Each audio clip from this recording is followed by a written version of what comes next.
И значи най-важната приказка, която знам, е за вълка и седемте козленца. Още от е такъв малък фрафалак я знам, те да ме е разправал.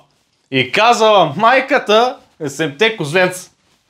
Козленца, тулупи малки, поне сте изпили всичката бира, и то от тая хубавата, нали, на Мишо бирата, сега трябва да отида на пазар.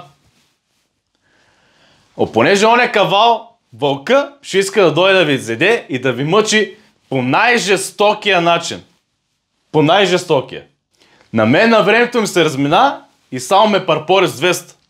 И затова трябва да си измислим парола. И каква да е паролата? Понеже отивала на пазар, казала, нали, паролата ще е лапам чушки. И видиш ли, вълка наистина дошъл. Почукал на вратата. Чук-чук!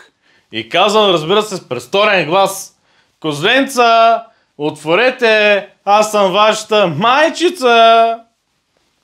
И те казали, кажи паролата.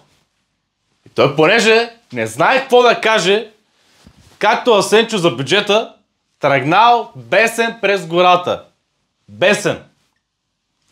Обаче срещнал куковицата и казал: ку-ку, куковице, понеже ти си бивша служителка на ДАНС и знаеш всичко.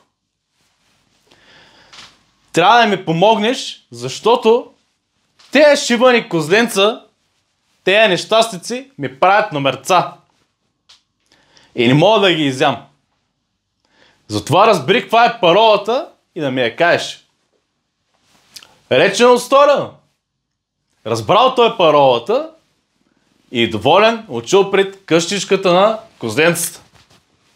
Почукал на вратата и казал: ту-ту, козленца, отворете, аз съм вашата майчица, лапам чушки. И тогава най-малкото козленце казало: лапай ми кура, от днеска сме с шпионка.